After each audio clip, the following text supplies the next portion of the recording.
There are rulers who inherit a crown, and there are those who shape it with fire and steel.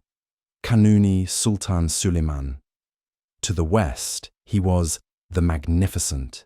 To his people, he was the Lawgiver.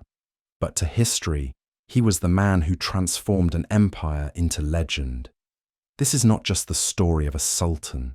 This is the story of ambition, glory, betrayal, and an end that came far from the golden domes of Istanbul. This is the life and death of the greatest sultan the Ottoman Empire ever knew.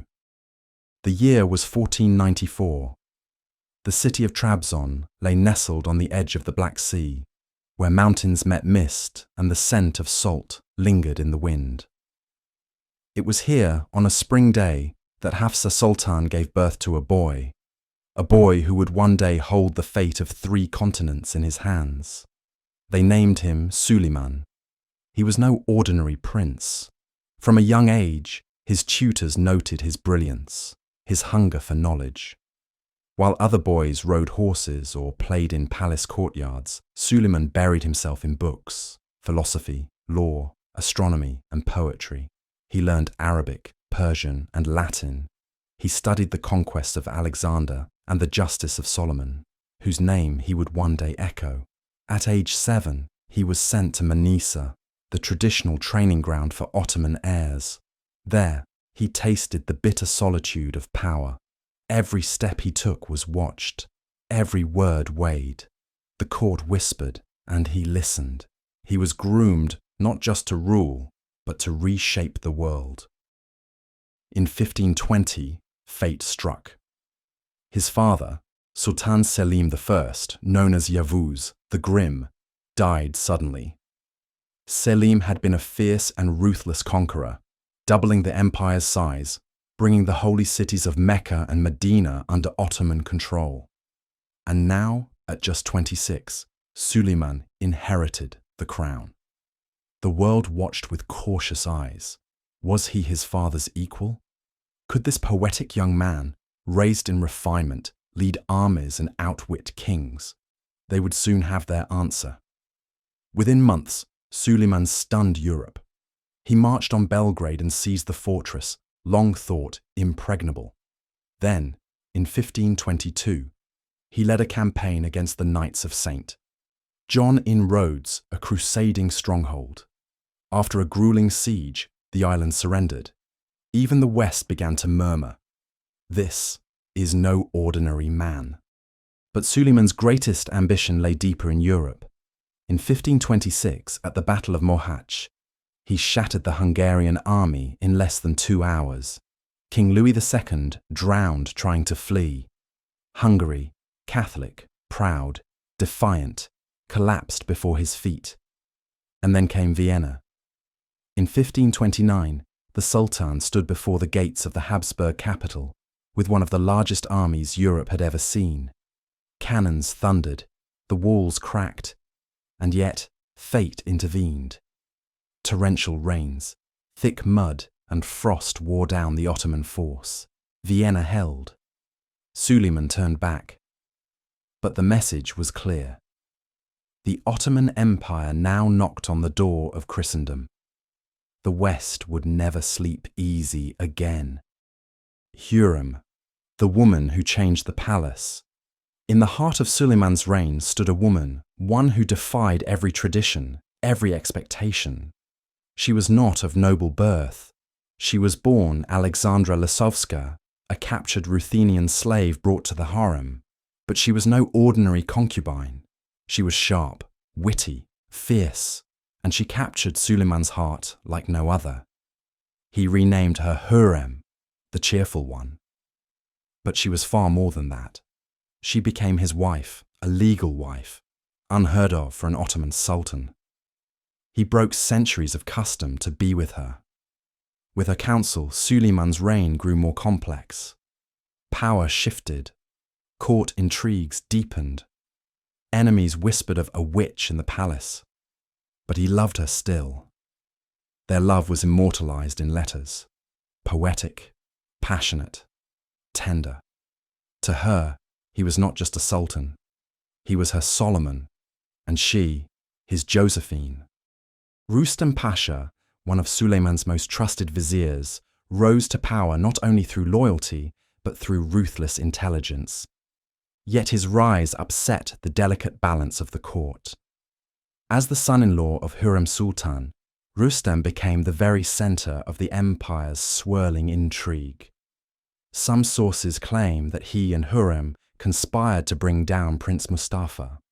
As Grand Vizier, Rustam wielded immense influence. His presence stirred unease among the viziers, but Suleiman either didn't see it or chose not to act. Rustam listened more than he spoke. He watched, maneuvered, and orchestrated. Every whisper, every letter, every appointment, another move in a calculated game. A game that would end in one of the most tragic moments in Ottoman history.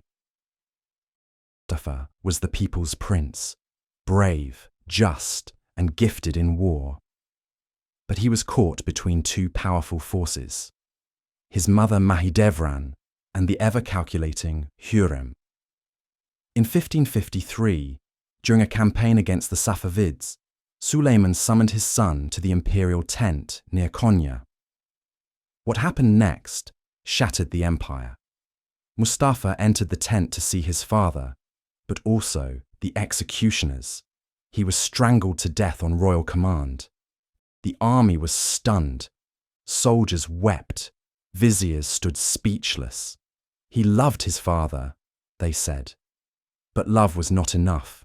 Suleiman would never be the same again. He remained the magnificent sultan to the world, but something within him had gone silent forever. The struggle between the Ottomans and the Safavids was not just for land, it was a war of civilizations. Shah Tahmasp of Persia was Suleiman's greatest eastern rival. His scorched earth tactics wore down the mighty Ottoman army. Though Suleiman advanced as far as Tabriz, the Shah evacuated cities and refused open battle. Fatigue set in. Diplomacy took over. In 1555, the Treaty of Amarja was signed, the first formal peace between the two empires. The Eastern Front grew quiet, but Suleiman never truly trusted the silence. Suleiman was not only a conqueror, he was a builder of civilization. When he commanded Mimar Sinan to construct a mosque worthy of my name, history was carved in stone. The Suleymaniye Mosque was not merely a place of worship. It symbolized imperial glory, religious devotion, and the eternal spirit of a civilization. Sacred soil from Mecca was mixed into the foundations. The dome rose like a prayer into the sky. Wind in its courtyards seemed to carry the whispers of faith and power. On the day it was completed, Suleiman stood in silence beneath the dome. "I too am mortal," he murmured, "but this shall remain." On the seas, a new legend was rising, Barbaros Hayreddin Pasha. Under Suleiman's patronage, he became master of the Mediterranean. At the Battle of Preveza, the Christian fleets were shattered. When Barbarossa returned to Istanbul, the city erupted in joy. Ships were decorated, crowds lined the shores. Suleiman greeted him standing, an honor given to very few. From Algiers to the Adriatic, Ottoman flags flew proudly. Suleiman had extended his order not only across land, but across oceans. The final campaign and the silent end at Shigatvar. By 1566, Suleiman was an old man.